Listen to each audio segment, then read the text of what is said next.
Welcome to the Year 11 Information Evening. Hopefully you're already aware that I'm Mr. Carter, Head of Year. We wanted to just share some key pieces of information with you to support the Year 11 students and their parents during this important year.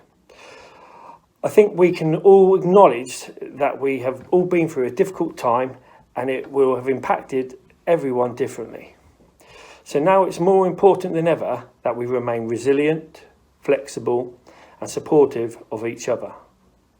As their head of year, I already know what a fantastic group of pupils they are. Now we all just need to pull in the same direction to make sure that they achieve their full potential.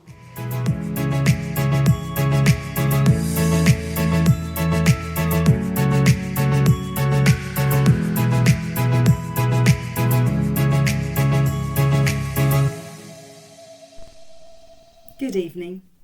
My name is Mrs. German and I would like to share our plans about the additional support and revision programme that we're putting in place for our Year 11 students this term. As my own daughter is in Year 11, I do know that you will be particularly anxious about the forthcoming academic year. Please let me reassure you that our core purpose as a school is to ensure that all students meet their potential and achieve the grades they deserve at GCSE so they can have choices in the future, be that an apprenticeship or further study.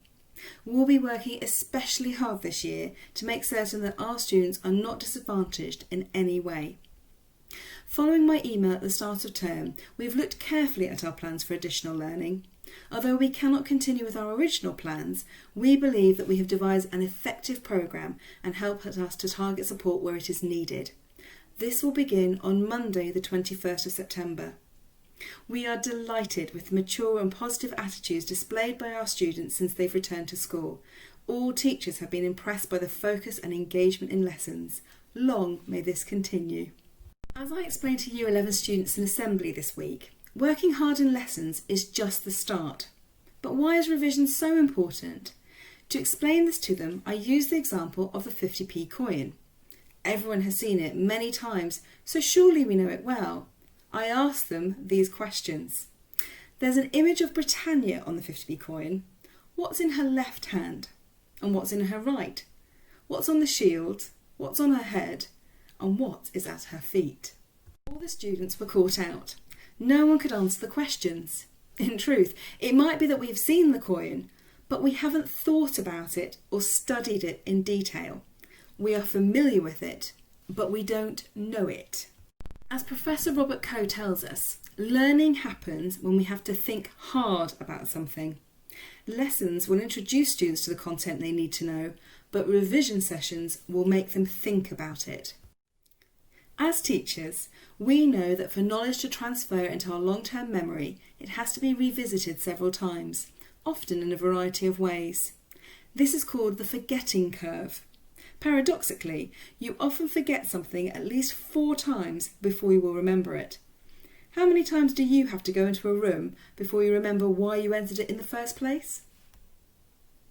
Hopefully, this explains why we're putting our plans in place. Let me introduce you to our revision programme. All after-school sessions will begin at 3:15 and will last for at least an hour. Similar to our new timetable, this will operate on a 2-week timetable throughout the autumn term. As you can see, on Mondays, students who study Cambridge National will be expected to go to IT. However, all other students will be going home. On Tuesdays, we're going to operate a project zone. That's for subjects which would normally have coursework. So for dance, drama and DT in week A, for example, students will be nominated to attend a session in the particular subject area. All other students will be going to science. In week B, the project zone on Tuesdays will be for students who study art, music and photography, and all other students will go to science. On Wednesdays, we're going to run target zone, so that we can target students who need extra support in week A in French, Spanish, media or RE, and all other students who study geography will go there. In week B, we're going to target students who need support in health and social care or health and fitness, and all other students will go to history, as long as they study it. On Thursdays, all students will be attending maths or English sessions. We've broken this down so that in week A, the X half, so students who are in 11x1, 11x2 and so on, will go to maths, and students on the Y half will go to English. In week B, that will change over, so that the X half will go to English and the Y half will go to maths. In addition to our after-school sessions, we are also going to implement a robust morning intervention programme, and this will allow us to work with students on a one-to-one or very small group basis. More details will be shared via tutors and also in assemblies every Monday.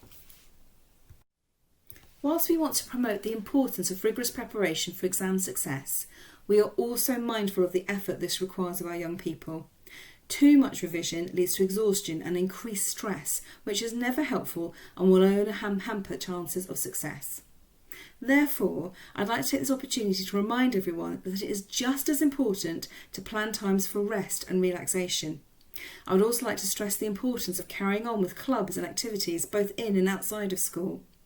Well-being and personal fulfilment comes from a balance of hard work and play, and our plan models this by ensuring that Fridays are left free for students to choose activities for themselves. As I said, this is the programme that we're going to implement through the autumn term. We'll be reviewing our plans regularly and hope to introduce a new revision programme after Christmas. And lastly from me, thank you so much for all your support.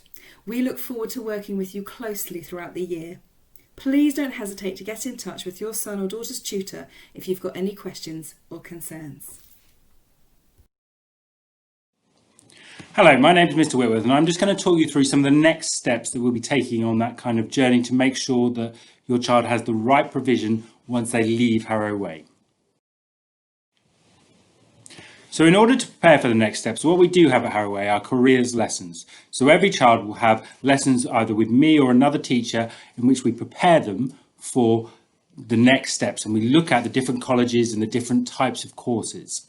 We also provide one-to-one careers guidance, so we have a careers advisor and every child in Year 11 will have an interview with that careers advisor. We usually have provided presentations, obviously those will be done virtually for the time being, and we ensure that students are prepared for their FE interviews. Now, historically, a number of the colleges have come on site to do these interviews, but obviously that might happen virtually next year. So during our careers programme and our careers lessons, what we do is we identify the different paths for post-16 options. So we will look at the different colleges in the local area and also the other providers. We'll look at different progression paths. So some might want to choose the vocational path, some might want to choose the more academic path.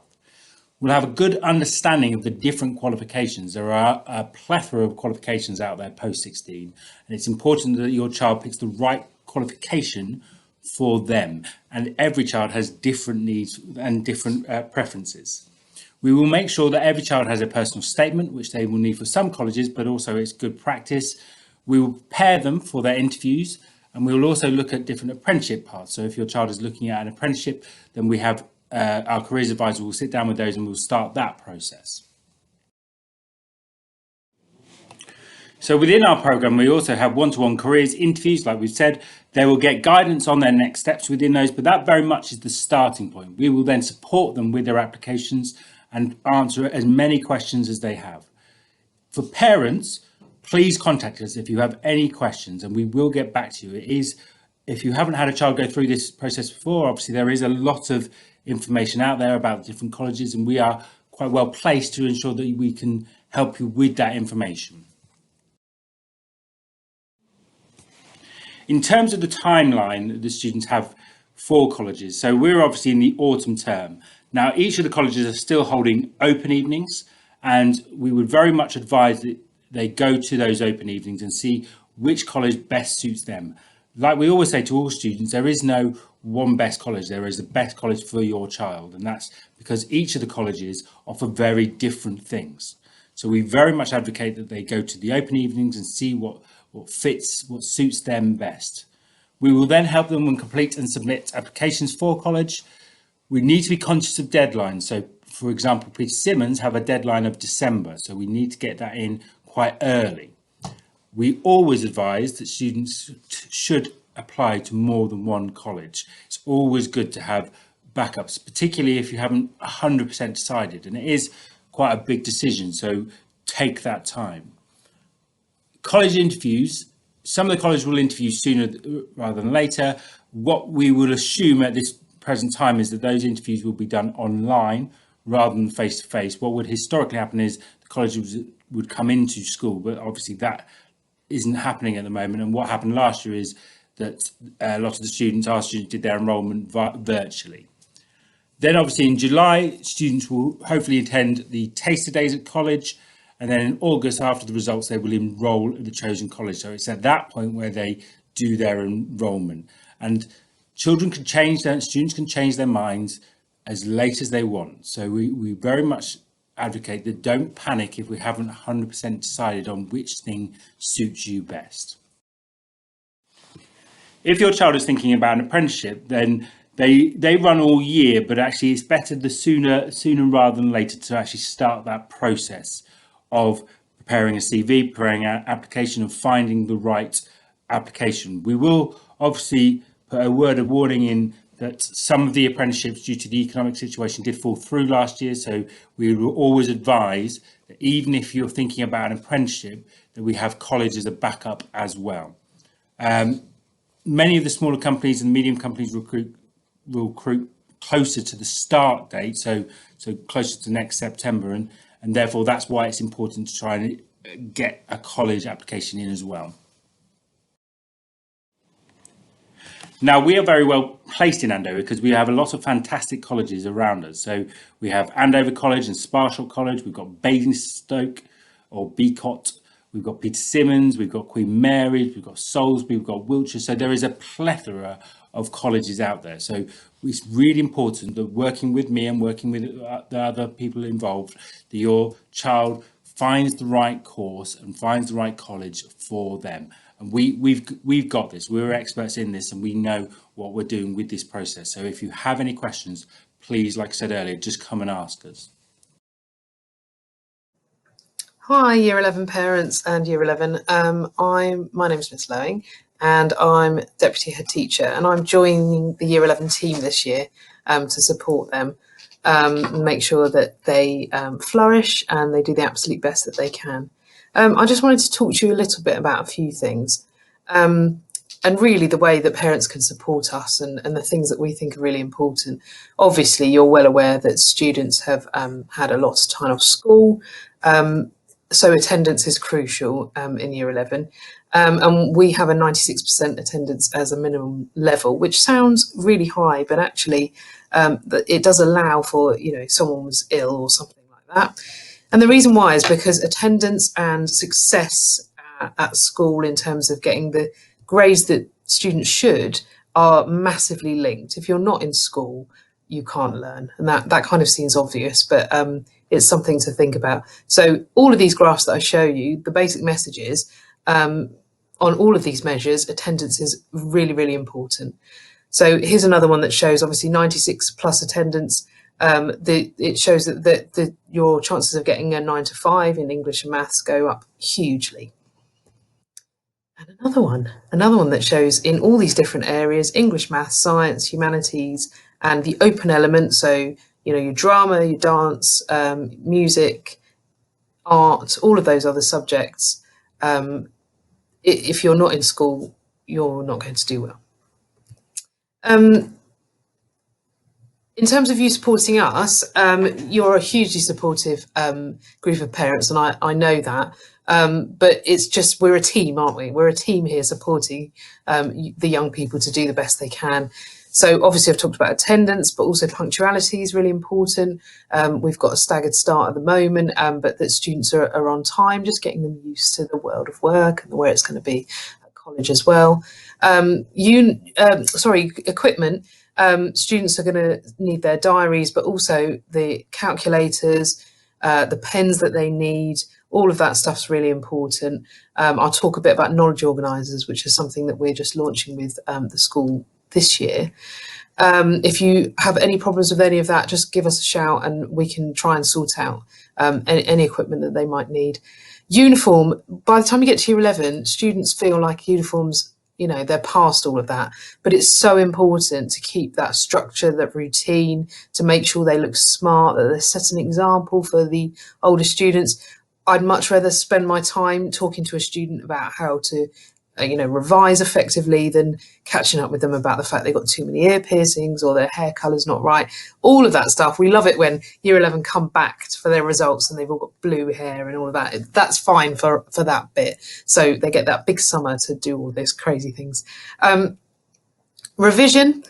Little and often is, research has shown that little and often is definitely the way with revision rather than cramming, which isn't effective. The students are going to feel under pressure, possibly more so this year than in previous years.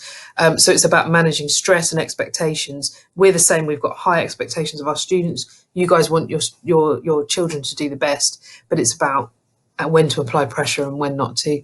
Health and well-being, keep an eye out for healthy diet, students sleeping and actually not, making sure that they're turning off their mobile phones, that they're not on them all the time, making sure they've got hobbies, they're seeing their friends and they relax as well as do their work and their revision. And obviously communicate with us. Tutors are the first point of call, but all of the year 11 team are more than happy to speak to anyone about anything. If you just contact the school, then we can call you or have you in for a meeting if we need to. Revision, you can be, revision partners for your children. And again, it's about gentle guidance. So it's about, supporting them to know that they should be doing little and often, they should be doing things in the evenings and part of a weekend, but also, not to do too much. So being a study partner is great, as particularly, I think, if you don't know much about the subject, because them explaining things to you actually helps quite a lot. But also not passing on those things that, I'm no good at maths and I didn't pass, but I still managed to do this. Those things aren't massively helpful for us. Thinking about effective strategies, there's been loads of research done in the last sort of 10, 15 years about effective ways to learn. And it might be things that I know that I did when I was at school actually aren't that effective. So effective strategies, flashcards are really effective. And what they are a question on one side with the answer on the other side. They're really good if you have a whole bank of those flashcards, and I know lots of subjects use them, and you can test them, you can go through them with them. And even if they get one right, it's important not to drop that card, but to keep it in the pile, to keep going and keep going over it. That's part of retrieval practice. So retrieval practice is about students have things stored in their long-term memories, but it's being able to get those really quickly. Knowledge organisers, which we've given out this week, the first week, we've got those for year 11, and they have all the need to knows, all of the golden nuggets of information for that subject on sort of 1, 2 or 3 pages.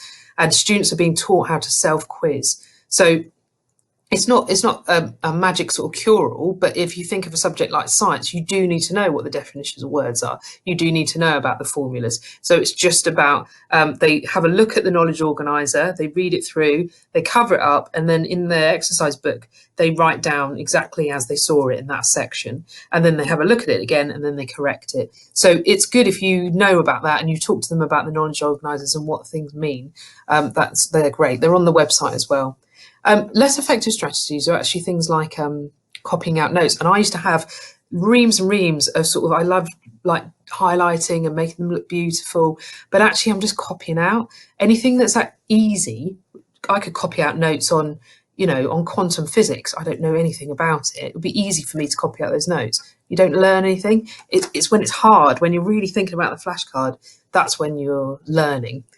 Reading through revision guides, if I had £1 for every year 11 student who thought I bought all the guides and they're just on my shelf and I'm going to magically know everything, that you can have the guides because it's got that there, but you want to do something with the guides. Reading through your revision guides again is not an effective strategy. Obviously they need space to study, so if they're sharing a bedroom it might be tricky, or if they've got a little place where they can go with a desk, be really helpful. Revision timetables, so it's good to organise your time and maybe say, well, I'll do maths on Monday, I'll do this on Tuesday, I'll have a break on Sunday, those kind of things. And quite a good idea is to put it on the fridge. So if you make it, and put magnets up and put it on the fridge so that you know what they're supposed to be doing and when. Rewarding successes, just like anyone, like any children, like any people, rewards are always great. I've never seen anyone go so crazy for a sticker as a Year 11 boy. They love the stickers, but any kind of reward for any successes. And again, if you've got any issues, just get in contact with us or their class teacher if you need any help with that. And I think that's it for me. Basically, we are a team. We've always worked together well with parents. We've always been open to any communication that you have with us. It is a tricky year, as I know that Mr. Mann and Mr. Carter will say, but we'll get through it. The students just need to know that we are absolutely on it. We are absolutely on their side and we're there for them. And, they're a fantastic year group. So hopefully, if there are any issues, you'll get in contact. Thank you.